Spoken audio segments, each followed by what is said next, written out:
जब तक हम ये तीन गुणों के प्रभाव में रह करके अपने आप को देहात्म बुद्धि से चलाएंगे, फिर चाहे आप कोई भी आश्रम में क्यों ना हो, हम सभी के सभी गृहस्थ है। जब तक हम गृहस्थ है तब तक हमारे जीवन में धर्म का महात्म्य सर्वोपरि है। और इसीलिए धर्म क्षेत्रे कुरुक्षेत्रे माने अपने रोज के जीवन में, ये भगवत गीता जो है ये रोज के जीवन में यदि उतरी तो इस भगवत गीता का महात्म्य। अन्यथा भगवत गीता के ऊपर में प्रवचन कर दिया और प्रवचन करने के बाद फिर वही तमाकू वही चूना खूब रगड़ रहे खा रहे हैं, वही रोना वही धोना, नहीं, इसका प्रभाव अपने जीवन पर निश्चित रूप से दिखना चाहिए। इसलिए जब इस प्रकार का माहौल तैयार हो गया, अब युद्ध करने के लिए सब तैयार हो गए, उस समय क्या हुआ, अब यहां से एकदम एक नाटक का पर्दा गिर गया, अब दूसरा स्टेज सामने आ रहा है। और ये श्लोक बहुत ही सुंदर है। कहते हैं ततश्वेतैर्हयैर्युक्ते महति स्यन्दने स्थितौ माधव पांडवश्चैव दिव्यौ शंखौ प्रदद्मतुः। ततः उस समय क्या हुआ, भगवान माधव, माधव माने जो अत्यंत पवित्रता की पराकाष्ठा है, धव माने जिसकी कीर्ति, और जो इस प्रकार से भगवान श्री कृष्ण और पांडव अर्जुन ये दोनों श्वेतै ही हयै ही युक्ते महति स्यन्दने स्थितौ, सफेद घोड़े जिनके रथ को जोड़े हुए हैं, ऐसे भगवान श्री कृष्ण अर्जुन के साथ उस युद्ध के मैदान में प्रवेश कर चुके। आप देखो हमारे भगवद गीता का जो चित्र है वो चित्र इस प्रकार का है, आपने सबने देखा होगा।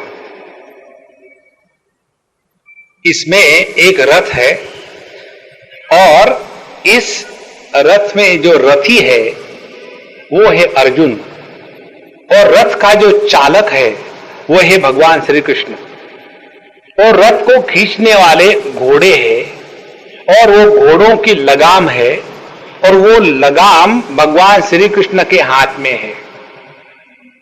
ये प्रसंग कठोपनिषद में आता है।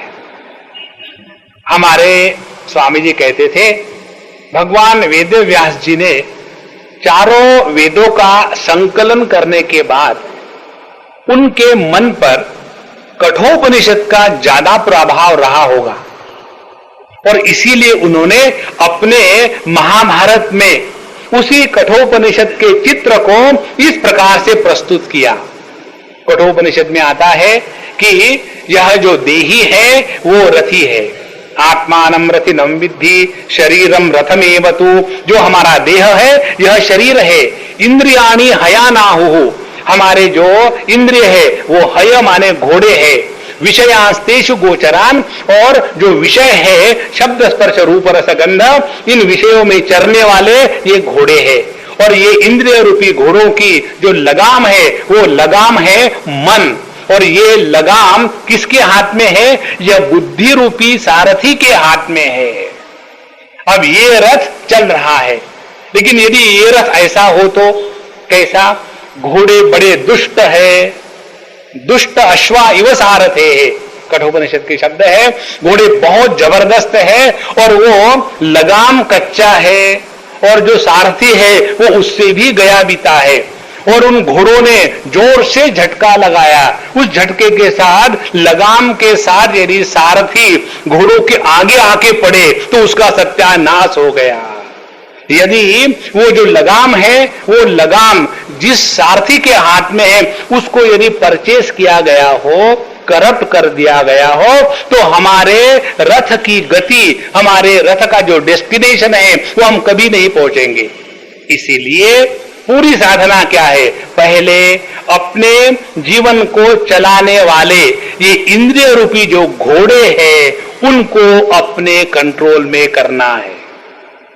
उनको कंट्रोल में करना माने क्या? उनके पीछे जो मन रूपी लगाम है, उस लगाम को पक्का रखना है। और उसको किसके हाथ में देना है? काम के हाथ में या काम के बाप के हाथ में? भगवान श्री कृष्ण के पुत्र प्रद्युम्न वो काम का ही अवतार थे।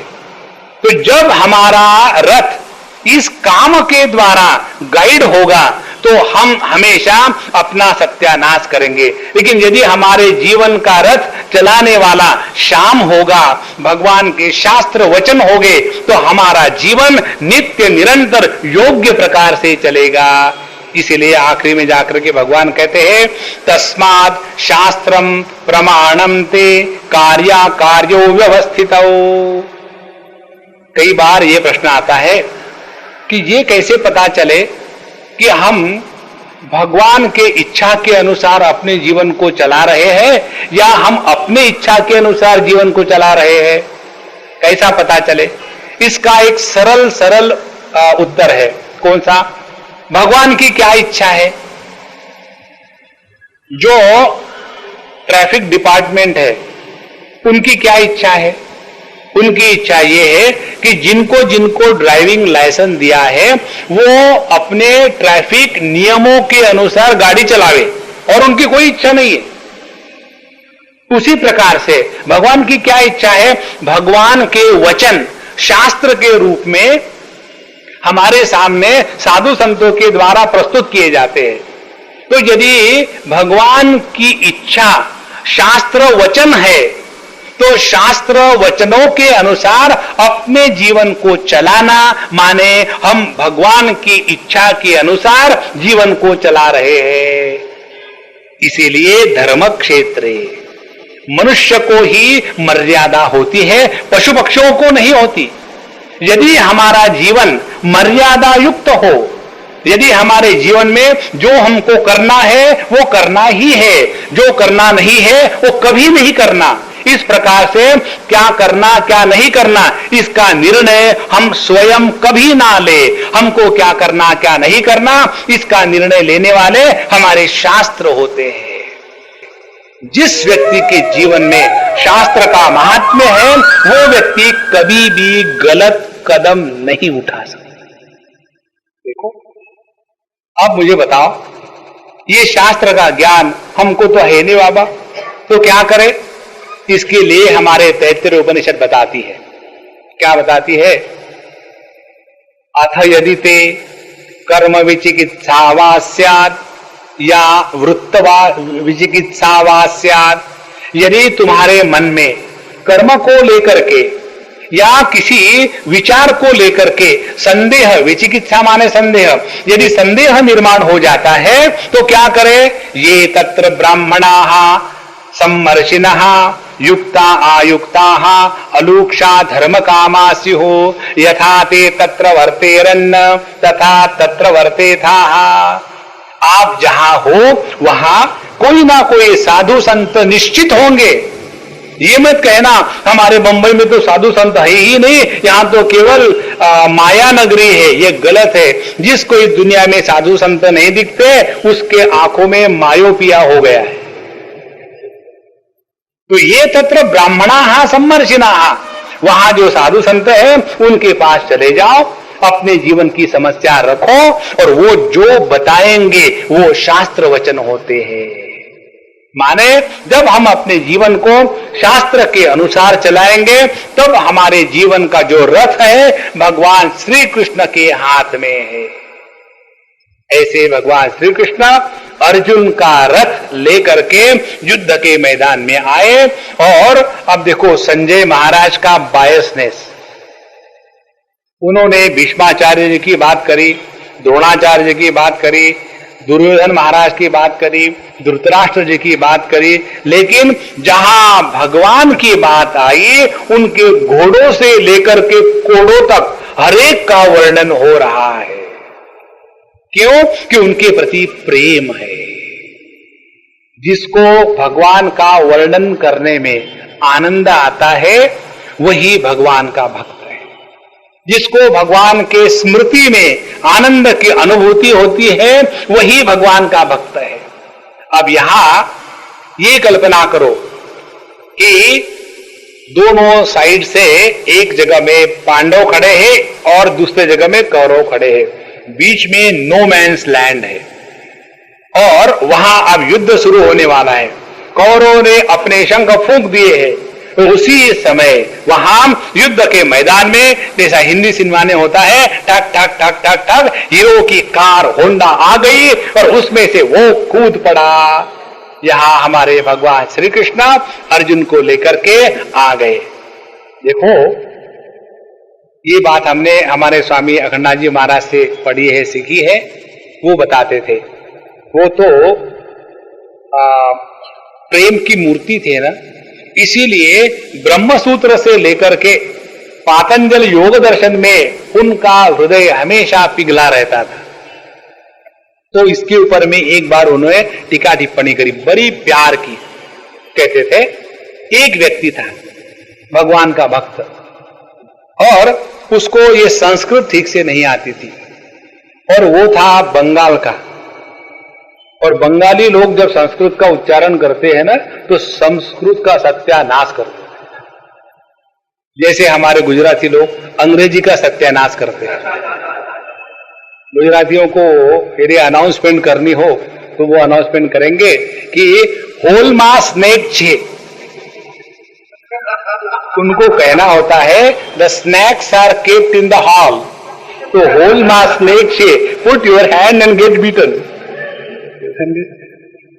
तो हमारे बंगाली बंग बंधु जो है, वो जो संस्कृत का उच्चारण करते बड़ा मजा आता है। अभी अभी मैं उधर से आया, एक जगह एक आए व्यक्ति कुछ बोल रहे थे, फिर हमको बोलना था। अब उन्होंने देखा कि मैं बाबा जी हूं और उन्होंने फिर सोचा कि कुछ ना कुछ ज्ञान की बात करनी चाहिए, और फिर उन्होंने बिना आवश्यकता के ये महावाक्य को लिया है। कोई जरूरत नहीं थी, बच्चों के सामने बोल रहे थे, स्कूल के बच्चों के सामने, और स्कूल के बच्चों के सामने महावाक्य की क्या जरूरत है, छोटे वाक्य काफी है। नहीं, महावाक्य बोले। और फिर उनका वो बंगाली उच्चारण बड़ा आनंद। उन्होंने कहा, देखो बेटा, तत्त्वमसि तत्त्वमसि, देखो तत्त्वमसि और तत्त्वमसि, तुम तमोगुणी हो, तुम तमोगुणी हो, ये उनका महावाक्य हो गया। तो ऐसे एक बंगाली भक्त एक मंदिर में बैठते थे और भगवद गीता का पाठ करते थे। और भगवद गीता का पाठ करते समय एक एक श्लोक का गलत उच्चारण। दूसरा हम आपको उदाहरण दे, हम दिल्ली में थे और पहला ही अध्याय ले रहे थे, और वहां जिस स्थान में रह रहे थे वो चित्तरंजन कॉलोनी, बंगालियों की कॉलोनी, वहां हमारा लेक्चर था। और जैसे हमारे नियम के अनुसार हम श्लोक कहते हैं, बाकी लोग पढ़ते हैं।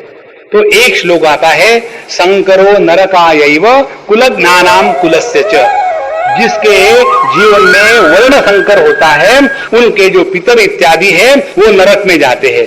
तो शंकरहा नरकाय एव, ये शब्द है। तो जब हमने कहा, हाँ कहो हमारे बाद, शंकरो नरकायैव, बंगाली स को श कहते हैं, सोनाली नहीं कहेंगे, सोनाली कहेंगे। तो उन्होंने कहा, शंकरो नरकायैव, माने शंकर जी नरक को पहुंच गए। है ना आनंद। तो ऐसे एक बंगाली भक्त थे और उन्होंने ये भगवद गीता लेनी, मंदिर के पास जाना और शुरू करना पढ़ने के लिए। पहले अध्याय के पहले श्लोक से शुरू करते थे। धृतराष्ट्र उवाच, उवाच ने उवाच, उवाच में उबा आ जाती है ना, धृतराष्ट्र उवाच, और धर्म क्षेत्र कुरुक्षेत्र होते होते जब ये इस श्लोक पर आ जाते थे, तथा श्वेतैर्हयैरुक्ते महति स्यन्दने स्थितौ माधव पांडवश्चैव दिव्यो शंखौ प्रदत्मतुः, जहां इस श्लोक पर वो पहुंच जाते, वहां उनके हाथ से वो पुस्तक है नीचे गिर जाती और आंखों में से पानी आना शुरू, आंखें बंद, और वो वही समाधिस्थ हो जाते, आगे बढ़ते ही नहीं। और वहां के जो ज्ञानी पंडित जी महाराज थे वो रोज देखते यही तमाशा। एक देर उनसे नहीं रहा गया, बोले एक तो तुम भगवद गीता का गलत उच्चारण करते हो, और दूसरी बार कभी भी इसका पूरा पाठ नहीं किया, 2-4 श्लोक पढ़ लेते हो और फिर रोने लग जाते हो। ऐसा क्यों कहते हैं? ऐसे से तुमको भगवत गीता समझ में नहीं आएगी। तो उस भक्त ने कहा कि मैं करूं क्या? बोले क्या हुआ?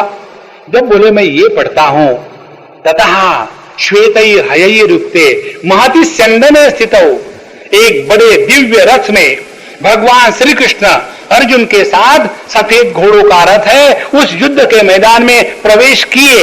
और जब मैं ये पढ़ता हूं तो मेरे सामने भगवान श्री कृष्ण की वो छवि साक्षात अवतरित हो जाती है, तो आगे पढ़ने की जरूरत ही नहीं रहती। देखो, भक्त का हृदय ये है। श्रवण की प्रक्रिया वेदांत के ग्रंथों में कहते हैं। श्रवण किसको कहते हैं? सुनते समय यदि ब्रह्मात्म के बोध हुआ तो वो श्रवण है, बाकी का केवल सुनना मात्र है, श्रवण नहीं है। उसी प्रकार से यह युद्ध के मैदान में चारों तरफ इतनी धुंध लगी हुई है, ऐसे समय में इतने प्यारे प्यारे कन्हैयालाल अपने परम भक्त अर्जुन के साथ उनके घोड़ों को सवारते हुए युद्ध के मैदान में अब प्रवेश कर चुके हैं। वृंदावन बिहारी लाल की जय। सबकी नींद चली गई ना? अच्छा महाराज, अब भगवान युद्ध के मैदान में आ गए और दिव्य शंख प्रदत्मतु, उन्होंने अपने दिव्य शंख को बजाया।